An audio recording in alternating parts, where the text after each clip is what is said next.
जब कोई पैसे मांगता है तो सीधे ना कहना मुश्किल होता है, पर क्या कभी सोचा है कि मना करने के भी ऐसे तरीके होते हैं जिनसे सामने वाला नाराज नहीं होता। इस वीडियो में मैं आपको 6 ऐसे समझदार और दिल से जुड़े नियम बताने वाला हूं जो न केवल आपकी इज्जत बचाएंगे बल्कि रिश्तों को भी मजबूत बनाएंगे। यहाँ आप सीखेंगे कि कैसे विनम्रता और सच्चाई से मना किया जाए बिना किसी को बुरा लगे। अगर आप रिश्तों की कद्र करते हैं तो ये वीडियो आपके लिए एक जरूरी सीख है। चलो जानते हैं वो 6 ताकतवर तरीके जो हर परिस्थिति में काम आएंगे। नियम 1, मैं मदद करना चाहता हूं लेकिन अभी मेरी स्थिति भी थोड़ी डगमगाई हुई है।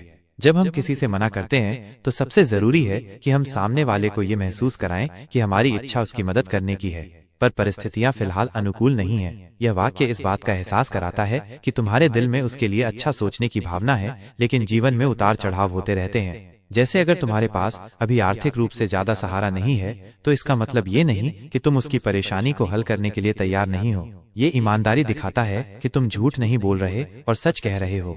साथ ही यह जवाब सामने वाले के लिए नरम और मानवीय होता है, जो उसकी उम्मीदों को टूटने नहीं देता। जब कोई जानता है कि तुम उसके लिए मन से कोशिश करना चाहते हो पर वक्त सही नहीं है तो वो नाराज नहीं होगा। यह जवाब रिश्तों को सम्मान और समझदारी के साथ निभाने का रास्ता दिखाता है। नियम 2, मैं खुद भी इसी दौर से गुजर रहा हूँ, इसलिए तेरी परेशानियों को अच्छी तरह समझ सकता हूँ। मैं कोशिश जरूर करूंगा पर अभी कोई वादा नहीं कर सकता। इस वाक्य में सबसे बड़ी ताकत है सहानुभूति। जब हम किसी के दर्द को समझते हैं और उसे बताते हैं कि हम भी वैसी ही परिस्थिति में हैं, तो सामने वाला अपने दुख में अकेला महसूस नहीं करता। यह वाक्य यह भी बताता है कि तुम उसकी परेशानी को हल्के में नहीं ले रहे बल्कि उसकी मुश्किल को महसूस कर रहे हो। इस कारण सामने वाला तुम्हारे ऊपर भरोसा करता है। मैं कोशिश जरूर करूंगा कहना उम्मीद जगाता है जो रिश्तों के लिए जरूरी है, पर कोई वादा नहीं कर सकता कहकर तुम स्पष्ट कर देते हो कि झूठे वादे नहीं करना चाहते। यह बात सामने वाले को भी यथार्थवादी बनाती है, जिससे उसे निराशा नहीं बल्कि एक समझदारी भरा भरोसा मिलता है। यह जवाब सच बोलते हुए साथ देने का एहसास दिलाता है। नियम 3, मैं कोशिश जरूर करूंगा पर अभी मैं कोई वादा नहीं कर सकता। यह नियम बहुत सरल लेकिन प्रभावी है। अक्सर हम झूठे वादे कर देते हैं ताकि सामने वाला खुश हो जाए, पर बाद में जब सच सामने आता है तो रिश्ता टूटता है। यह वाक्य सामने वाले को आश्वस्त करता है कि तुम उसकी मदद के लिए सोच रहे हो और कोशिश में लगे हो, पर तुम ईमानदारी से कह रहे हो कि फिलहाल निश्चित नहीं है। ऐसा जवाब देने से सामने वाला निराश नहीं होगा क्योंकि उसने झूठ नहीं सुना। यह रिश्ते की ईमानदारी को बचाए रखता है। इस वाक्य में संयम और सच्चाई दोनों शामिल हैं, जो लंबे समय तक रिश्तों को मजबूत बनाए रखते हैं। नियम 4, मेरे पास थोड़ी मदद के लिए पैसे हैं। ये बात मैं सिर्फ उन्हीं लोगों से कहूंगा जिन पर मुझे पूरा भरोसा हो कि हमारा रिश्ता हमेशा बना रहेगा और जिनकी थोड़ी बहुत मदद कर पाऊंगा। ये नियम पैसों से ऊपर रिश्तों की अहमियत को दर्शाता है। तुम साफ कर रहे हो कि पैसों की मदद तो तुम करना चाहते हो, लेकिन वो सिर्फ उन्हीं लोगों के लिए है जिन पर तुम्हें पूरा भरोसा हो। यह भरोसा इसलिए जरूरी है क्योंकि पैसे से जुड़े मामले में रिश्ते कमजोर पड़ सकते हैं। जब तुम इसे साफ करते हो कि ये मदद सीमित और भरोसेमंद लोगों तक ही सीमित है, तो सामने वाला ये समझता है कि तुम पैसे से ज्यादा रिश्ते को महत्व देते हो। यह जवाब सामने वाले को सम्मान देता है क्योंकि तुम उसके साथ खुलकर बात कर रहे हो और सीमाएं भी बता रहे हो। इससे गलतफहमियां नहीं होती। यह जवाब भरोसे और रिश्ते की गहराई को बरकरार रखता है। नियम 5, हाँ, मेरे पास पैसे थे लेकिन पहले ही कुछ रिश्तेदारों ने उधार ले लिए हैं, वरना मैं जरूर तेरी मदद करता।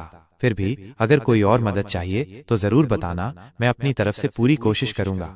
यह जवाब ईमानदारी और साफगोई का परिचायक है। तुम साफ कह रहे हो कि तुम्हारे पास मदद के पैसे थे पर वे पहले से उधार जा चुके हैं। यह समझाता है कि परिस्थिति के कारण तुम उसकी मदद नहीं कर पा रहे, न कि इच्छा की कमी के कारण।